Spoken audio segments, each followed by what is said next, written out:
Welcome to the Main Slate Mashup CASH, hosted by Season on DFS. I am Jamie, and that is Rich. How you doing, mate? I'm good. How are you? All right, mate. I'm all right. I'm going to spin it. I'll change it up a little bit. Rich, tell me and tell everyone where we can find you on social media, Twitter, everywhere. So you can find me on pretty much everything at kfantasy_sports. And TikTok? I do not have TikTok still, okay? And the website is kingfantasysports.com. Thought I'd keep that nice and simple. I like it. You can find me at Season on DFS, and my personal is at Jamie_Byrom, BYROM. Nice and simple. I thought I'd get that out of the way first, just so we can start the video. Go, oh, cool! I can find them now. I can just get rid of the video. It's fine. Stop watching. Yeah, it's the Main Slate mashup, but the cash version. So earlier in the week we did the GPP, like the Millie Maker version, basically lineup, and this is going to be for a cash game. So we're going to put together a cash game lineup each, which I'm quite looking forward to because this is something we didn't do last year. So yeah, like we spoke about this like this week, where or late last week, but we were talking like let's kind of mix it up a bit because obviously GPPs are great. Yeah. But they're kind of shot takers because you can't bank on winning $1 million every week, right? So every couple. So my strategy has always been to try and get some solid cash game lineups, and then use the profits from that to then try and take some shots in some GPPs. Yeah, bankroll it. And they're the same game, but they do require ever so slightly different strategies. So we thought rather than try and force it all into one show, let's break it out into two. You get to see our faces twice a week instead of once, which is lovely. And nobody ever. Well, some people do.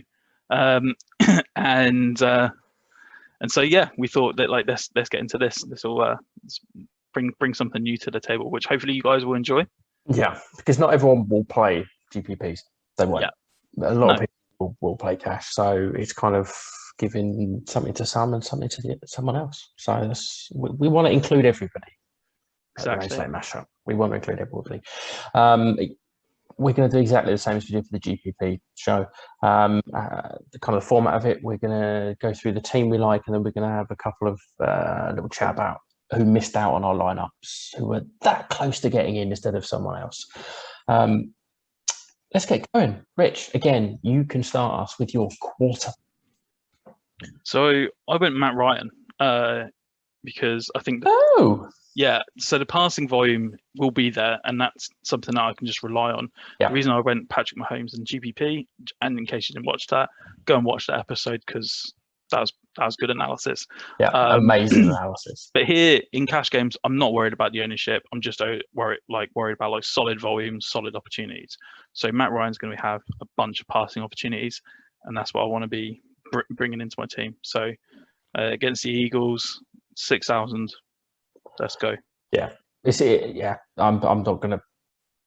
I'm just gonna agree with you on Matt Ryan. Yeah, I like it. It's interesting that I had Matt Ryan in the GPP lineup, so spoiler. But yeah, no, I considered him also in my cash lineup. I think he's solid in both, if I'm brutally honest. My quarterback is Big Ben Roethlisberger, 6,100 at the Bills. I think they will use Najee to run the ball a fair bit, but they're going to throw the ball a lot. This game should be high scoring. He's got 3 super dependable wide receivers. He's got 2 good tight ends, including the rookie it's Fryermuth, isn't it? So yeah, I don't know if he's going to be. I'm not sure if he's going to be highly owned, but I wanted a bit of the Pittsburgh offense. So yeah, I went with Big Ben. Who's your running back one? Alvin Kamara. I stuck with the same guy from my GPP. Don't tell everyone if they haven't seen it. Essentially, I've just taken the whole of the Saints offense in doing that.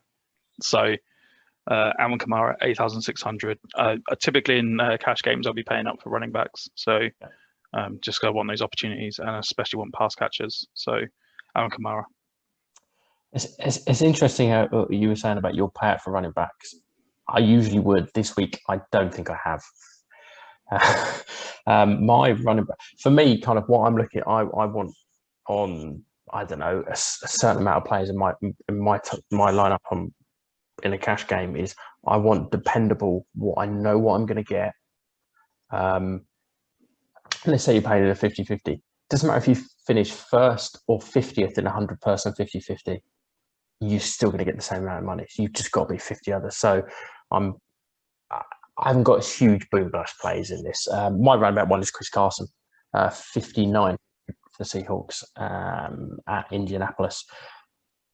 I'm a huge Chris Carson fan, have been since he got into the league with the Seahawks.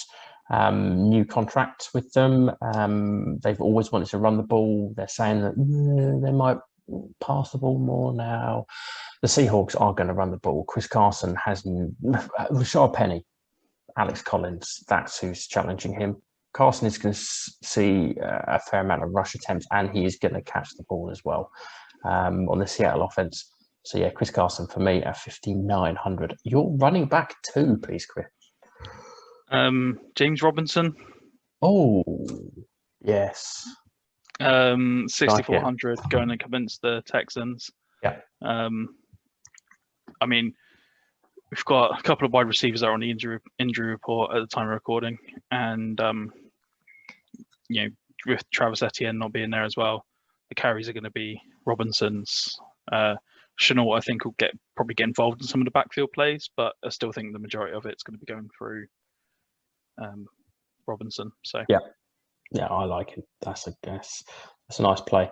My runabout two is Damian Harris, 5,200 for the Patriots going up against Miami.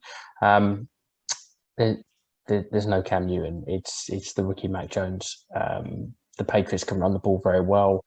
I think now, I'm not saying Harris is going to see the goal line work because obviously they got Ramondre Stevenson as well, who's a big running back. So I think his chances of scoring more touchdowns this season has obviously increased because there's no Cam Newton there. I think the workload's going to be fairly solid, and he's just looked really, really good. And as I was saying, I kind of know what I'm going to get with him. I don't think you're going to get a bust week with Damian Harris, especially with a rookie quarterback. So yeah, 5,200 I thought was fairly nice value. I expect him to score. I'm going to say it's at least one touchdown this week. You heard it here first. Your wide receiver one, please. I might not have the quarterback that I loved last season, but I do have the wide receiver that I loved last season. Keenan Allen. Oh yeah, I was waiting for that. So yeah, he might be going against Washington, who are a great defense, but from the moment Herbert was in the league, he thought, I'm going to pass it to my most talented wide receiver. That is Allen, hands down. Yeah. And I don't see any reason why that would change. The volume will therefore be there, and in this kind of PPR format, that I'm chasing volume. So what's his price? 6,900. So reasonably expensive receiver, but yeah. I'm okay. I'm okay with it. My wide receiver one, I'm stacking with Big Ben. It's always Deontay Johnson, 6,300. He's Ben's favorite target. He sees, I don't know, average 10 targets. He's just going to see the ball, and the main thing is just make sure he catches it. That's the important thing, because he did have the drops last year a fair amount, but the talent's there. They're going to pass the ball a fair amount. It's a high-scoring game. I want Big Ben's best friend, basically. So yeah, Deontay 6,300. Who is your wide receiver two? Russell Gage. 5,300. We spoke about Matt Ryan and his passing volume. Cameron Ridley's there, but I think he's going to get special attention because he's the most talented guy they've got. And we saw Russell Gage was used last season. He's very underrated. He's massively underrated, and I think week one he's probably going to remind defensive coordinators that he is still on the team, and you should maybe consider. He's going to be chalky. He's going to be so chalky. But this is the thing in cash games. You don't really have to worry about chalk too much because you don't need huge variations. Because as you said before, you're only looking to beat half of the field. Yeah. No, I like it, mate. I like it. My wide receiver 2 is Laviska Shenault, 5,000. The Jags at the Texans. Yeah, he looked like he had a good rapport with Lawrence in preseason. You've got DJ Chark and Marvin Jones both on the injury report at present. So surprisingly, Laviska's the healthy one, which is interesting. He was fairly banged up in college. So yeah, at 5,000, I think it's kind of, how do I put it? I think he's I think he's going to see minimum five targets. That Texans defense is literally. Your wide receiver 3, please. Amon-Ra St. Brown. I'm sticking with him. Stoneman. I think he's probably got more reliability than the other rookie we spoke about in the GBP show. So Amon-Ra St. Brown, I think he's going to be in for a decent target share, and that's what I'm looking for. No, I like it, mate. I like it. My wide receiver 3, I thought it's in and out with this guy. I thought I'd just go for it. I've gone with Corey Davis. Yeah. 4,900 for the Jets against the Panthers. Whether or not I'm kind of jumping in on the preseason game where he literally looked like him and Zach Wilson were BFFs. But he is, and we all know I love Jameson Crowder, but is Crowder fully healthy week 1? Don't know. You've got what, Denzel Mims. Is it who's the other guy? Elijah Moore. Yeah. Yeah, Corey Davis is the main guy there. Yeah, I mean they've paid him to be the main guy, so they're going to give him at least the opportunity to show that he is the main guy. They showed him and Wilson seemed to have a fairly good rapport in the preseason that I saw. So I think it's a fairly safe floor with Corey Davis. I think the Jets will be playing from behind, so they will have to throw the ball. So yeah, I thought 4,900. I thought that was pretty fair. Who's your tight end, Rich? Hit me up. I've gone Kyle Pitts, Falcon stack. I'm just going to jump in. My tight end is Kyle Pitts as well. Okay, cool. So the reason I did that is because I actually went for like a bit of a Mondo stack with the Falcons with that, like three prong. Yeah, I really like that. I think Kyle Pitts has obviously come into the league with like a massive amount of fanfare. There's no denying that. Is he going to struggle to live up to that fanfare? 100%. Yes, he will. Because the bar has just been set at such a high level, he's not going to live up to it. Do I think that he will not therefore be viable for fantasy? Absolutely not. He's going to be absolutely fine. As we said, Julio Jones is not on this team anymore. That leaves a massive amount of targets. They've brought him in to be a matchup nightmare, and I think you'll start seeing that from week 1. I'm not adding anything more to that. Yeah, Kyle Pitts, 4,400. I think is nice in an offense that's just going to pass the ball and doesn't have Julio anymore. So yeah, he should see a fair amount of targets, especially red zone ones. Who's your flex, Rich? It's Chris Carson. Typically, my flex in cash games will be running backs, just because they do bring that certain level of security. I'll sometimes be putting in a wide receiver if I need to save a little bit of money, because typically you'll get cheaper wide receivers than running backs. And you also know that running back touches are kind of a bit more predictable.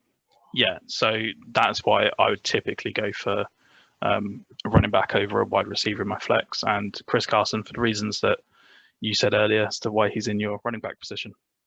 Yeah.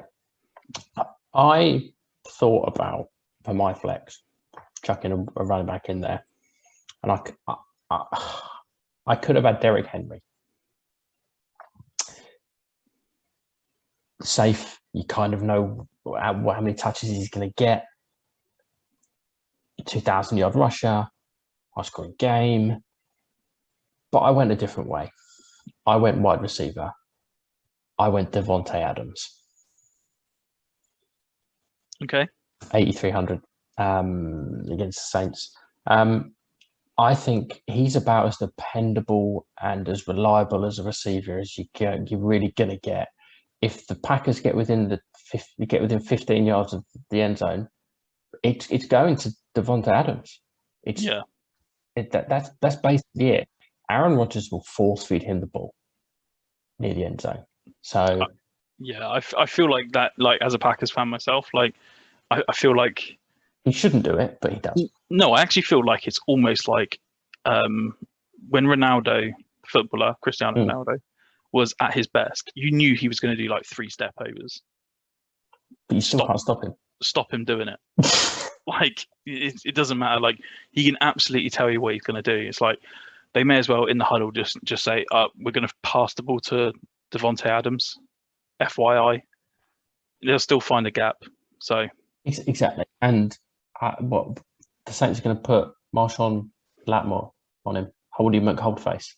Yeah, he doesn't concern me. Yeah, I think Devontae Adams is safe.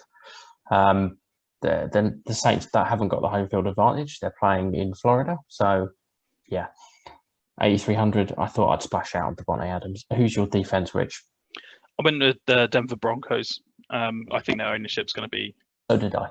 I think their ownership's going to be relatively high. Yeah. I know you have a look at the GBP mashup, but Jamie spoke about them on that show, and that's the reason why I've picked them up here. The only reason I went differently for my defense over on there is because I think the ownership of the Denver Broncos will be relatively high for the reasons that Jamie said. If you haven't watched it, then you should. But cliff notes: Saquon Barkley was questionable up until a couple of days ago if he's going to be playing week 1. Daniel Jones is Daniel Jones. The offensive line has not improved. It is like god awful. And when I did my rankings for them, was last in the NFL by a little bit of a distance.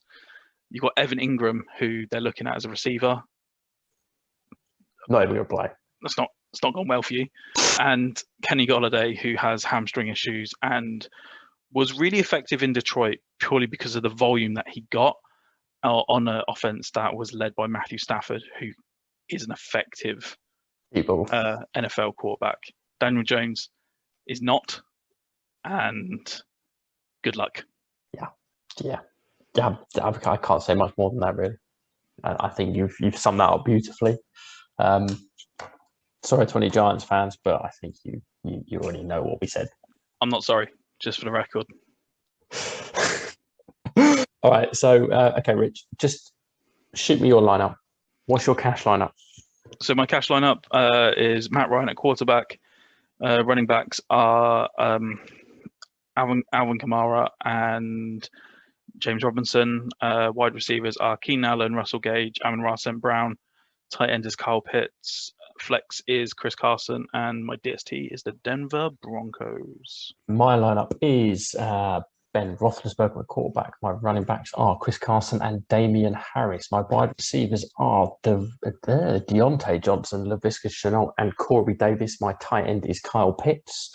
My flex is Devontae Adams, and my DST is the Denver Broncos. I think I forgot to mention this beforehand, so this is on me. We're going to be doing each week. We're going to do this Main Slate Mashup Cash show. Given a cash game lineup each. Not every week it's going to be me against Rich. I know everyone wants me against Rich. They want us to fall out. We're not going to. It's going to be. We're going to have other DFS players challenge me each week. Sometimes it might be challenging myself and Rich. So, and come at the end of the season, after 18 weeks, we're going to see if I can defeat all of the challengers who decide to take my money. Spoiler alert, he will not. He will lose week 1. Oh, fighting. I mean, I just quickly, I'm just going to poo-poo your Ben Roethlisberger pick with just one sentence. Steelers are on the road. Okay, what was their record on the road last year? How has Ben played throughout his entire career on the road? He will be fine. Okay, cool. I'm not concerned. Okay, cool. See this little mind game she's trying now. I see where it's coming from. It's not mind games. I'm just, throughout his entire career, talk about massive sample sizes. That is the biggest sample size you can possibly look at. A veteran of Ben Roethlisberger's stand-in his entire career. But he's got a new arm, Rich. He's fine. Yeah, my bad. Yeah, cool. Yeah, he's perfect fine. Don't worry about it. Don't worry about it. So basically, if anyone wants to get involved and challenge myself or challenge Rich or challenge both of us, drop us a tweet or a DM on Twitter at SeasonLongDFS, and we'll get the wheels in motion for that. Quite looking forward to this challenge here, seeing kind of how much money I lose against everybody else. It should be fun. It's a fun idea. Like, we speak about this every week, and I think it'd be interesting to see how other people agree or disagree with us, or go with a different strategy. So at the end of the day, we do this for enjoyment, and we want you guys to enjoy it. That's why Jamie offers the season-long DFS. It's like one of a kind format, and that's why we do this podcast, because we want you guys to enjoy your DFS experience, and we want to be a part of that. So if you think you've got it, or you just want to have a bit of a laugh, then come and challenge us. Now, I've left a little pause there because what I'm going to attempt to do is put like a round of applause in afterwards, and maybe a little gif of people standing up applauding, because I thought that was an Oscar-winning speech, Rich. That was fantastic. Thank you very much. I've been working on that all day. So last 35 seconds. All right, moving back to the lineups. Who missed out for you? Players. So I had a couple of guys missed out for me. So I considered Jonathan Taylor for the Colts. I actually had a whole lineup previously, which had Robbie Anderson. I had in there instead of Keenan Allen, and that would have meant I had Taylor in. Ultimately, I decided against it because you love Keenan Allen. I love Keenan Allen for one. I do. I've actually got a signed jersey from him. Well, not from him. It's not like we're BFFs. I mean, we should be, but whatever. But ultimately, I went against Jonathan Taylor just because the price, 8,000. It's quite high, and I'm not entirely sure how that Colts offense is going to look with Carson Wentz. They're going to use Hines as well. And that's my concern as well. So, like, last season we saw Hines get used in around the goal line. Yeah. Is that going to happen this season? Don't know. Is Carson Wentz going to last a whole game with his, or is he going to re-injure his foot? Don't know. And if I have multiple question marks over the status of a player in a cash game lineup, I don't want it, because I'm looking for solid points, solid opportunities that I can, go to the bank with. Yeah. So Taylor missed out for you. Who else? Well, Robbie Anderson. As well. Anybody else? Not really. I mean, I did consider Damian Harris, 5,200, Mike Davis, 5,400, but then I felt like I was going too Falcons heavy. Yeah. Mac Jones, 4,400 means you can open up a hell of a lot of things to do, but it just seemed a bit risky to me. And Sam Darnold was a consideration at quarterback. I think so. Just forgetting kind of cash game. Would you be? I think Sam Darnold is going to be more popular than people think. I think he's going to be really popular because I think particularly week 1, you get a lot of casual players play as well. And so what I typically look at when I'm looking at ownerships in those types of weeks, like Thanksgiving weeks and stuff like that, is if there's any type of a narrative that can be drawn, that player will be popular. So Darnold will be popular as a result of being like, I'm facing up against my old team week 1. So he'll be popular as a result because people want to see that, and the price of 5,000 is not prohibitive at all. I think the Darnold is, as you say, kind of the narrative. Oh my God, everyone's talking about revenge game, but no one's talking about the fact he's been utter shit when he's been so far in his NFL career. Yeah, I mean, can you also point to me a quarterback who isn't going to the Hall of Fame, who had Adam Gase coaching them, who was effective? No, so I can't.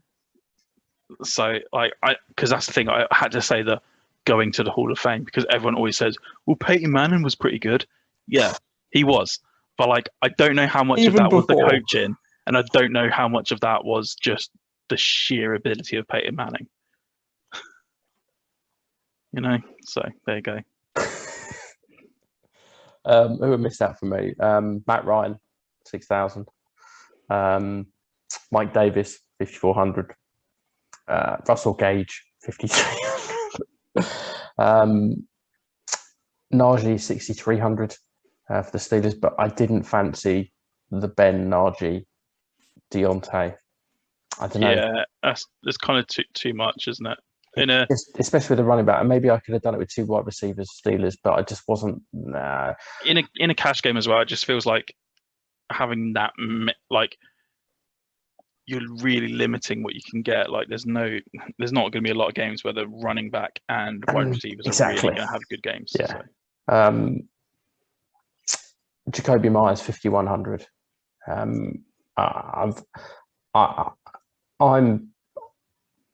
I love Jacoby Myers. I think he's brilliant. Ever since he went undrafted and picked up by the Pats, I said straight away. I said he was the rookie wide receiver wanted from the Patriots. Nobody listened. Everyone took Harry, and look where we are now. Love it and fit nicely into that offense.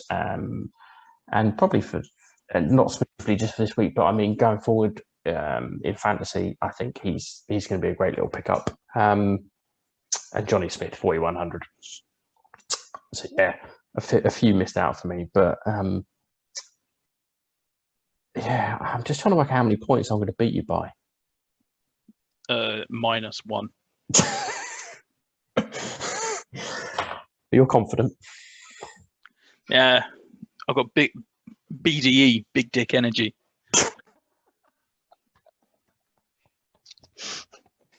Oh, that's something I didn't expect to hear. Oh.